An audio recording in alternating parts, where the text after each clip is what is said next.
داؤد نے انہیں بھی غور سے دیکھا اور کہا مجھے قرآن دو۔ حارث کی بہن نے اٹھ کر قرآن اٹھایا، آنکھوں سے لگایا، چوما اور داؤد کو دے دیا۔ داؤد نے بھی قرآن کو آنکھوں سے لگایا، چوما اور قرآن کھولا۔ اس نے ایک جگہ انگلی رکھی اور پڑھا، شیطان نے ان کو اپنے قبضے میں لے لیا ہے اور خدا کی یاد ان کے ذہنوں سے نکل گئی ہے۔ یہ جماعت شیطان کا لشکر ہے، اور سن رکھو کہ شیطان کا لشکر نقصان اٹھانے والا ہے۔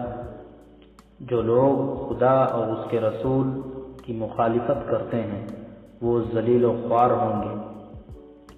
یہ 28ویں پارے کی 18ویں آیت اور 19ویں آیات سورہ حشر کی تھیں، جو قرآن کھلتے ہی سامنے آ گئیں۔ داؤد نے کہا، یہ اللہ کا پاک کلام ہے، میں نے اپنی مرضی سے یہ صفحہ نہیں کھولا، یہ الفاظ اپنے آپ میرے سامنے آئے ہیں، یہ خدا کا فرمان ہے اور یہ خدا کی بشارت ہے۔ قرآن نے ہم سب کو بتا دیا کہ یہ جماعت شیطانوں کا لشکر ہے، لیکن میں اپنے پیر استاد کا سبق تمہیں پڑھانا چاہتا ہوں۔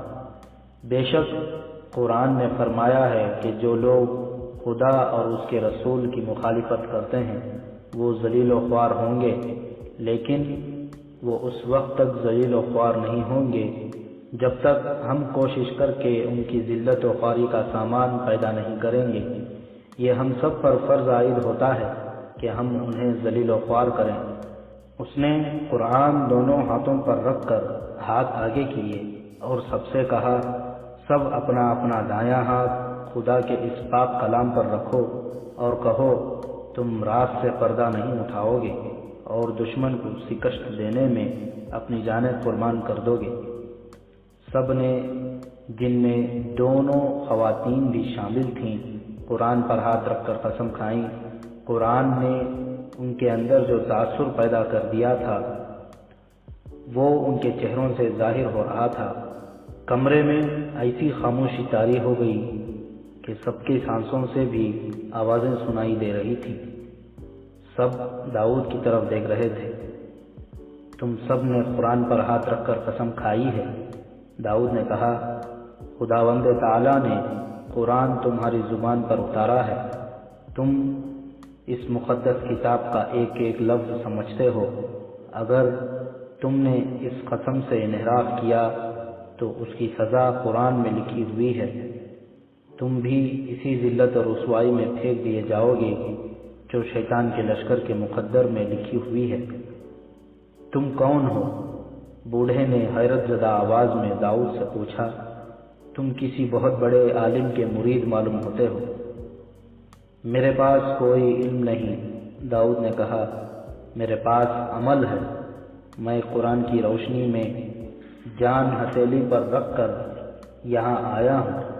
یہ سبق مجھے کسی عالم نے نہیں، صلاح الدین ایوبی نے دیا ہے۔ میں موصل کا نہیں، دمشق کا باشندہ ہوں اور میں سلطان ایوبی کا بھیجا ہوا جاسوس ہوں۔ یہ ہے وہ راز جس کی تم سب نے قسم کھائی ہے کہ اس سے پردہ نہیں اٹھاؤ گے۔ مجھے تم سب کے تعاون کی ضرورت ہے۔ مجھے یقین دلاؤ کہ جو میں کہوں گا وہ کرو گے۔ ہم قسم کھا چکے ہیں، بوڑھے نے کہا، تم اپنا مقصد اور مدعا بیان کرو۔ مجھے اللہ کی خوشنودی حاصل ہے، داؤد نے کہا۔ میں جس کے سینے سے راز نکال کر سلطان صلاح الدین ایوبی تک پہنچانا چاہتا ہوں وہ مجھے اسی چھت کے نیچے مل گیا ہے جس کے نیچے میں بیٹھا ہوں۔ خدائے ذوالجلال نے مجھے فرشتوں کی رہنمائی دی اور یہاں پہنچا دیا۔ مجھے یہ معلوم کرنا ہے کہ سیف الدین اور اس کے دوستوں کی ارادے اور سرگرمیاں کیا ہیں۔ اگر یہ لوگ جنگ کی تیاری کریں تو انہیں تیاری سے پہلے یا تیاری کی حالت میں ختم کیا جا سکتا ہے۔ ان کے ارادے قبل از وقت معلوم کرنا ضروری ہے۔ یہ ہو سکتا ہے سلطان صلاح الدین ایوبی تیار نہ ہوں اور یہ لوگ اچانک حملہ کر دیں۔ آپ جانتے ہیں کہ اس کا نتیجہ کیا ہوگا۔ کیا مجھے اجازت ہوگی کہ اپنی فوجوں کو دھوکے میں مسلمانوں کے خلاف لڑانے والوں کو قتل کر دوں؟ حارث نے پوچھا، یہ میں بتاؤں گا۔ داؤد نے جواب دیا، بعض حالات میں قتل نہ کرنا فائدہ مند ہوتا ہے۔ تمہیں ہر قدم ٹھنڈے مزاج سے اٹھانا ہوگا۔ ہمیں سیف الدین پر نظر رکھنی ہے اور اس کا تعاقب کرنا ہے۔ جس طرح یہ یہاں آ کر چھپ گیا ہے، اسی طرح میں اور حارث چھپے رہیں گے اور دیکھتے رہیں گے کہ یہ کیا کرتا ہے۔ سیف الدین اسی مکان کے ایک کمرے میں گہری نیند سویا رہا۔ صبح طلوع ہوئی، بوڑھے نے جھانک کر دیکھا، وہ سویا ہوا تھا۔ سورج خاصا اوپر آ گیا تھا۔ جب اس کی آنکھ کھلی، حارث کی بہن اور بیوی اس کے آگے ناشتہ رکھا۔ اس نے حارث کی بہن کو غور سے دیکھا اور کہا، تم ہماری جو خدمت کر رہی ہو اس کا ہم اتنا صلہ دیں گے جو تمہارے تصور میں بھی نہیں آ سکتا۔ ہم تمہیں اپنے محل میں رکھیں گے۔ اگر ہم آپ کو اسی جھونپڑے میں رکھیں تو کیا آپ خوش نہیں رہیں گے؟ لڑکی نے ہنس کر پوچھا۔ ہم تو صحرا میں بھی رہ سکتے ہیں، سیف الدین نے کہا، لیکن تم پھولوں کے ساتھ سجا کر رکھنے والی چیز ہو۔ کیا آپ کو یقین ہے کہ آپ کے نصیب میں محل میں دوبارہ جانا لکھا ہے؟ لڑکی نے پوچھا۔ ایسی بات تم نے کیوں کہی ہے؟ آپ کی حالت دیکھ کر، لڑکی نے کہا۔ بادشاہ کا جھونپڑے میں چھپنا یہ ظاہر کرتا ہے کہ اس کی سلطنت چھن گئی ہے اور اس کی فوج ساتھ چھوڑ گئی ہے۔ فوج نے میرا ساتھ نہیں چھوڑا، سیف الدین نے کہا۔ میں ذرا آرام کے لیے یہاں رک گیا ہوں۔ محل صرف میرے نصیب میں نہیں، تمہارے نصیب میں بھی لکھا ہوا ہے۔ کیا تم میرے ساتھ چلنا پسند کرو گی؟ حارث کی بیوی کمرے سے نکل گئی تھی۔ بہن سیف الدین کے پاس بیٹھ گئی اور کہنے لگی، اگر میں آپ کی جگہ ہوتی تو صلاح الدین ایوبی کو شکست دیے بغیر محل کا نام نہ لیتی۔ اگر آپ نے مجھے پسند کیا ہے تو میں آپ کو یہ بتا دیتی ہوں کہ مجھے آپ کا بھاگنا اور چھپنا بالکل پسند نہیں۔ جنگجو بادشاہوں کی طرح باہر نکلیں، اپنی فوج کو اکٹھا کریں اور سلطان صلاح الدین ایوبی پر حملہ کر دیں۔ لڑکی بھولی بھالی شکل کی تھی، اس کی سادگی میں حسن تھا۔ سیف الدین اسے بڑی دلچسپی سے دیکھ رہا تھا اور اس کے ہونٹوں پر ایسی مسکراہٹ تھی جس میں شیطانیت بھی تھی اور محبت بھی۔ میں شہزادی نہیں ہوں، لڑکی نے کہا، ان چٹانوں اور صحراؤں میں پیدا ہوئی اور یہیں جوان ہوئی ہوں۔ میں سپاہی کی اولاد اور سپاہی کی بہن ہوں۔ آپ کے ساتھ محل میں نہیں، میدان جنگ میں جاؤں گی۔ میرے ساتھ آپ تیغ زنی کا مقابلہ کریں گے، چٹانوں کے اوپر نیچے میرے ساتھ گھوڑا دوڑائیں گے۔ تم صرف خوبصورت ہی نہیں، جنگجو بھی ہو۔ سیف الدین نے اس کے بالوں پر ہاتھ پھیر کر کہا، ایسے پیارے بال میں نے پہلی بار دیکھے ہیں۔ لڑکی نے اس کا ہاتھ آہستہ سے پرے کر دیا اور کہا، بال نہیں، بازو۔ ابھی آپ کو میرے بالوں کی نہیں، میرے بازوؤں کی ضرورت ہے۔ مجھے بتائیں آپ کا ارادہ کیا ہے؟ تمہارا باپ خطرناک آدمی ہے، سیف الدین نے کہا۔ وہ صلاح الدین ایوبی کا حامی ہے اور مجھے شاید پسند نہیں کرتا۔ مجھے ڈر ہے کہ وہ مجھے دھوکہ دے گا۔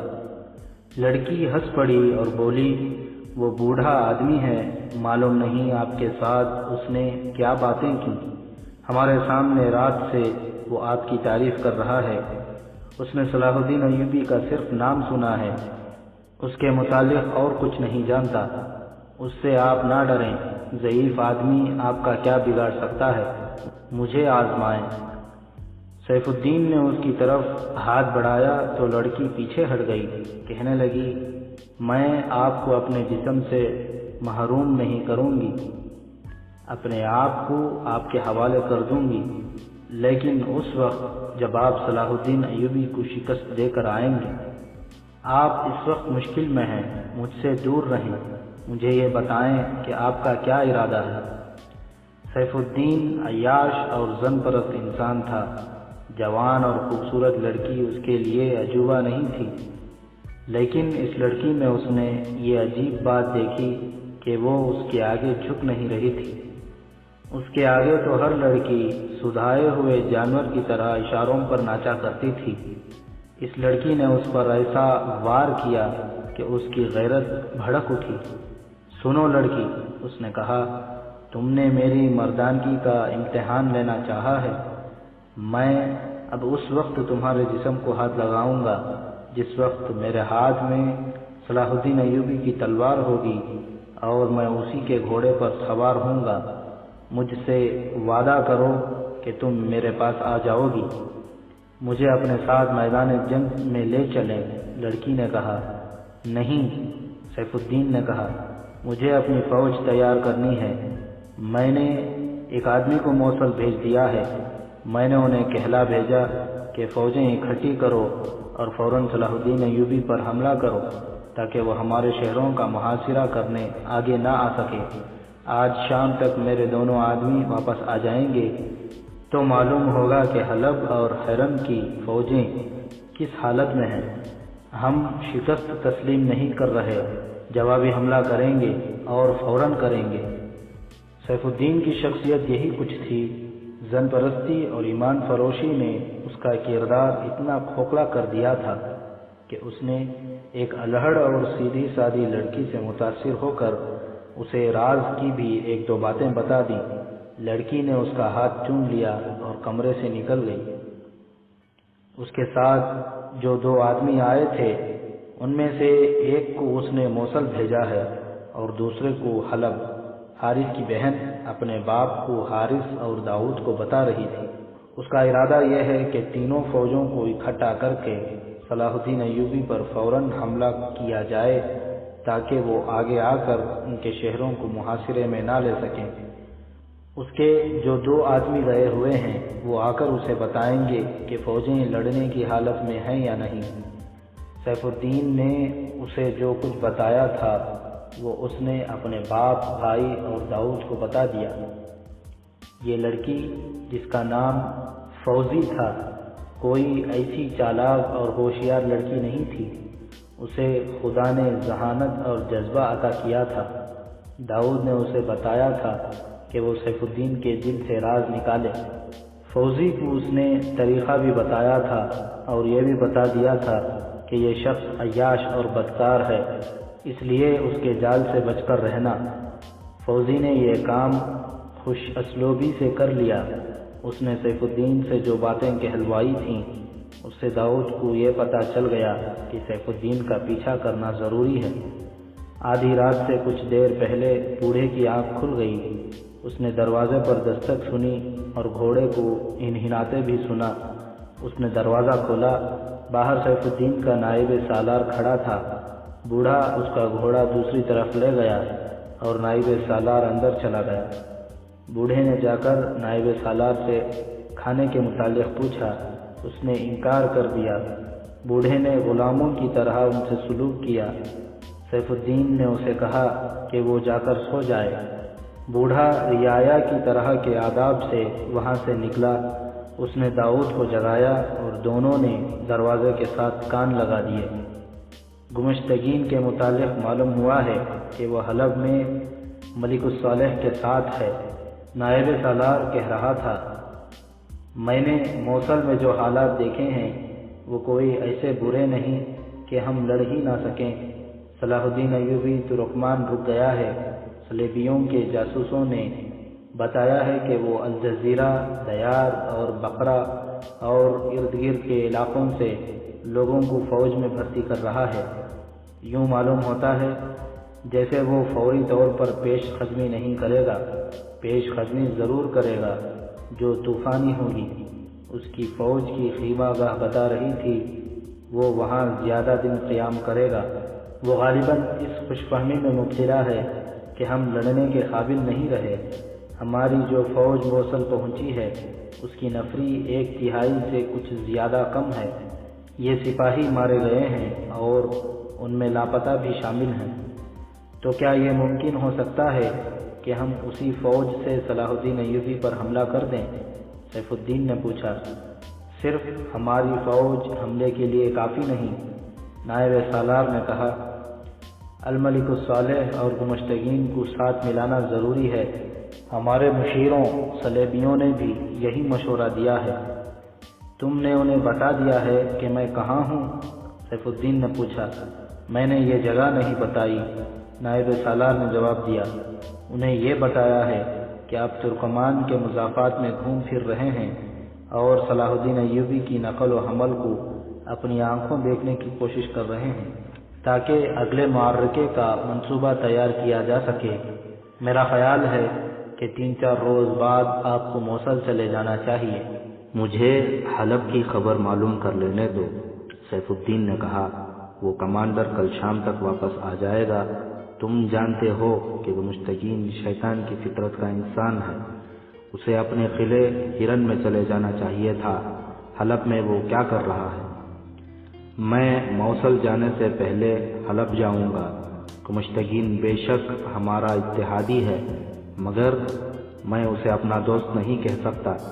مجھے الملک الصالح کے سالاروں کو اس پر بھی قائد کرنا ہے کہ وہ صلاح الدین ایوبی کے سستانے سے فائدہ اٹھائیں اور وقت ضائع کیے بغیر حملہ کر دیں۔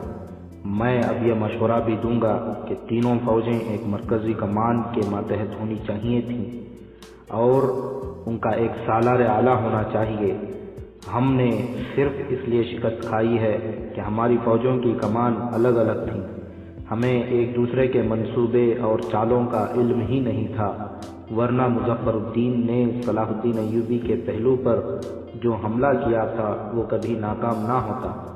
مرکزی کمان آپ کے پاس ہونی چاہیے، نائب سالار نے کہا، اور ہمیں اپنے دوستوں سے بھی ہوشیار رہنا چاہیے۔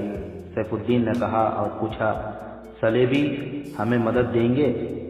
وہ اپنی فوج تو نہیں دیں گے، نائب سالار نے جواب دیا۔ اونٹ، گھوڑے اور اسلحہ وغیرہ دیں گے۔ نائب سالار نے پوچھا، یہاں آپ نے کوئی خطرہ تو محسوس نہیں کیا؟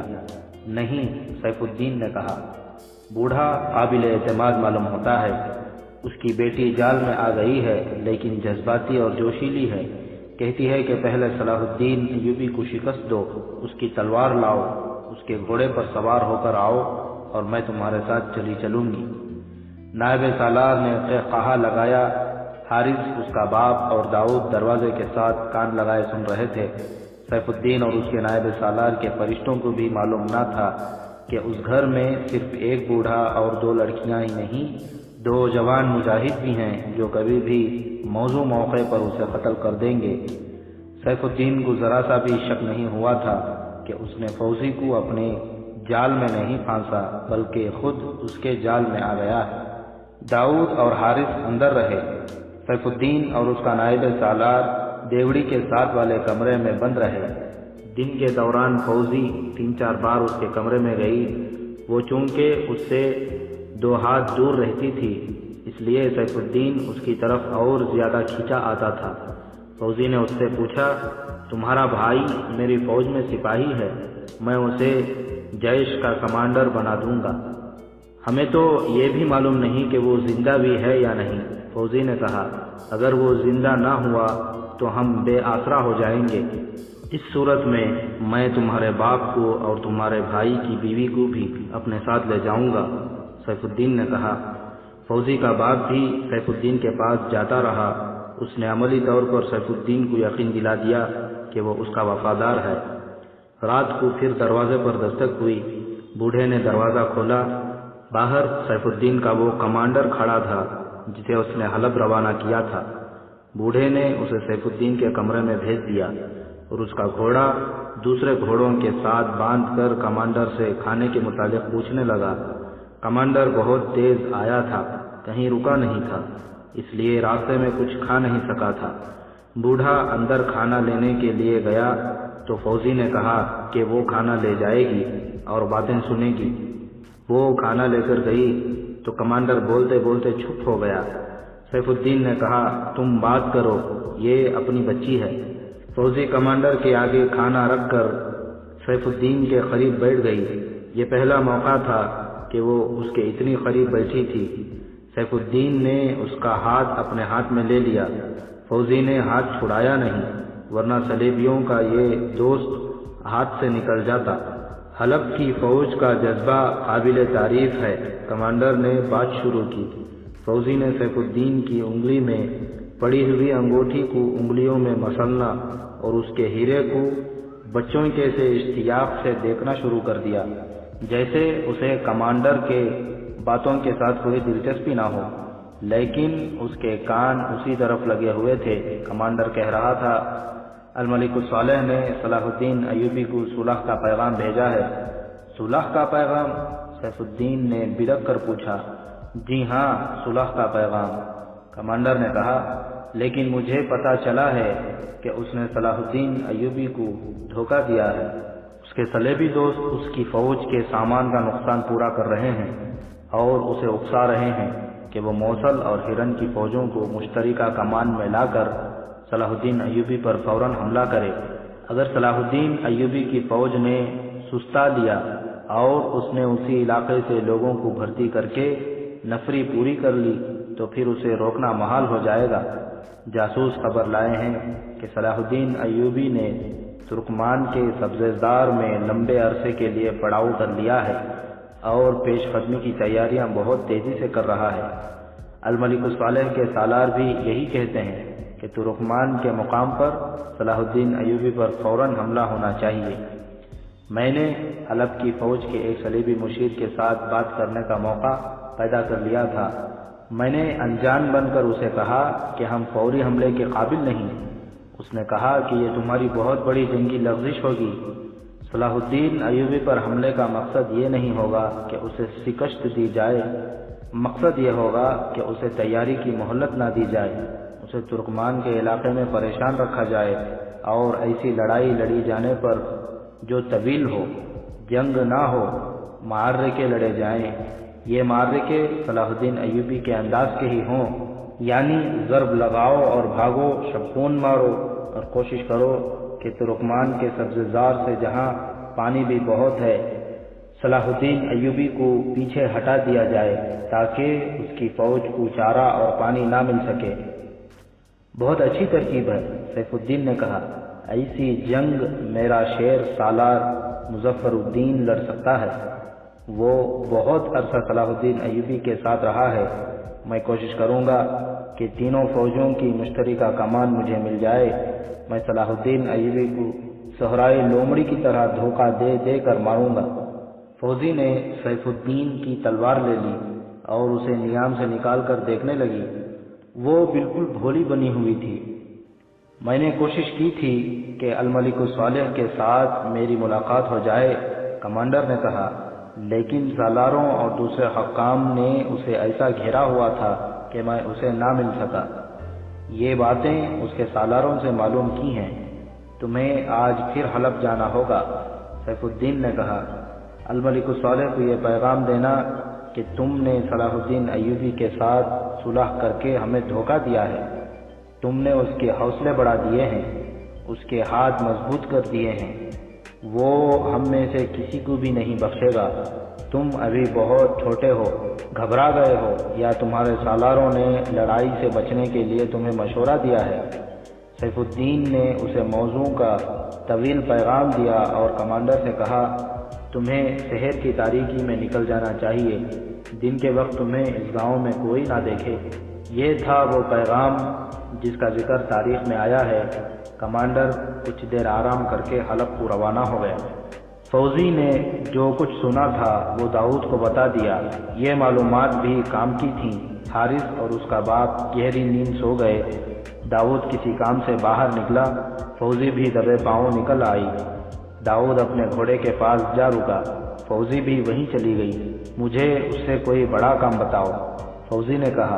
میں تمہارے لیے جان بھی دے سکتی ہوں۔ میرے لیے نہیں، اپنی قوم کے لیے اور اپنے مذہب کے لیے جان دینا، داؤد نے کہا۔ تم جو کام کر رہی ہو وہ بہت بڑا ہے۔ ہم جو جاسوس ہیں اسی کام میں اپنی جان قربان کر دیا کرتے ہیں۔ یہ کام میرا تھا جو میں تم سے کرا رہا ہوں۔ میں نے تمہیں خطرے میں ڈال دیا ہے۔ خطرہ کیسا؟ تم اتنی چالاک لڑکی نہیں ہو فوزی، داؤد نے کہا۔